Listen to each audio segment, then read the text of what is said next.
আপনার বুথের বিএলওর সঙ্গে যোগাযোগ রয়েছে? কেউ কেউ ইতিবাচক উত্তর দিলেও একটা বড় অংশ কিন্তু জানেন না তাদের বুথের বিএলও কে। এদিকে কমিশন বলছে এই বিএলওরাই একেবারে গ্রাউন্ড লেভেলের কর্মী।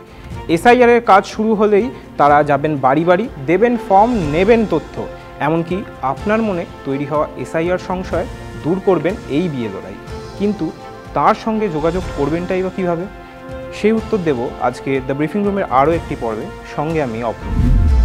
একাংশের কাছে এসআইআর প্রক্রিয়ার ঘোষণা প্রতীক্ষার অবসান, একাংশের কাছে এটা আতঙ্কের সময়।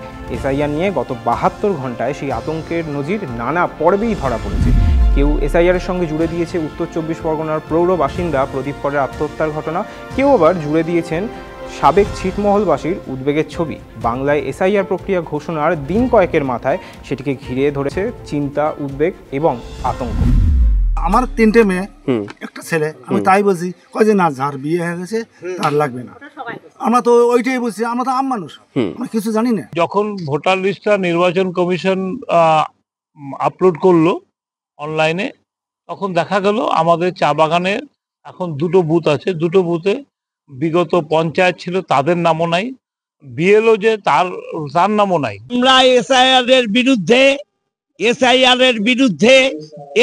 এর বিরুদ্ধে প্রকৃত একটা ভোটারের নাম কাটলে এটা বাংলা, এটা বিহার নয়। আগুন জ্বলবে, আগুন জ্বলবে, আগুন জ্বলবে। অর্থাৎ আতঙ্ক তো রয়েছে, চিন্তাও রয়েছে। এই পরিস্থিতিতে চিন্তা, আতঙ্ক এইসব দূর করবেন কিভাবে? রয়েছে দুটো পথ।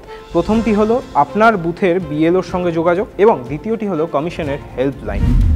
প্রথমে বিএলওদের কথায় আসি। এই বিএলওদের সঙ্গে যোগাযোগ করার পথ কমিশনই দেখিয়ে দিয়েছে। সবার হাতেই একটা স্মার্টফোন রয়েছে, আমার হাতেও রয়েছে। এই স্মার্টফোনটি খুলে আপনাকে সরাসরি চলে যেতে হবে প্লে স্টোরে। প্লে স্টোরেই রয়েছে ইসিআই নেট অ্যাপ্লিকেশন, এটিকে ইনস্টল করুন। আমার আগে থেকে এই অ্যাপটি ইনস্টল করা রয়েছে।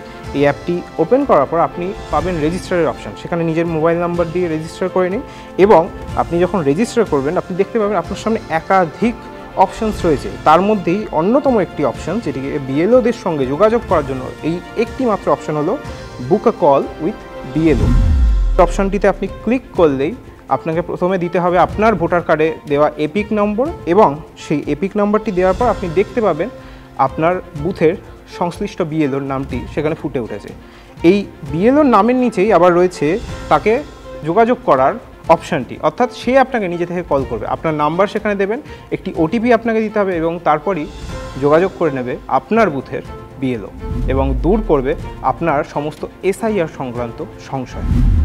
অ্যাপ দেখে নিলেন, বিএলওদের সঙ্গে কীভাবে যোগাযোগ করবেন সেটাও দেখে নিলেন।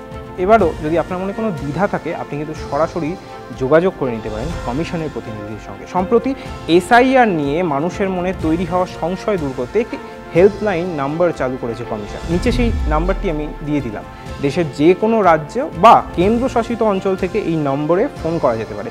আপনার আঞ্চলিক ভাষাতেই কথা বলবেন কমিশনের প্রতিনিধিরা, দূর করবেন আপনার এসআইআর নিয়ে তৈরি হওয়া মনের অন্ধকার। এরপরও যদি কোনো দ্বন্দ্ব থাকে তাহলে কমেন্ট করে জানাতে পারেন আমাদের, উত্তর দিয়ে দিতে পারি আমরা। আপনারা দেখছিলেন TV9 বাংলা ডিজিটাল।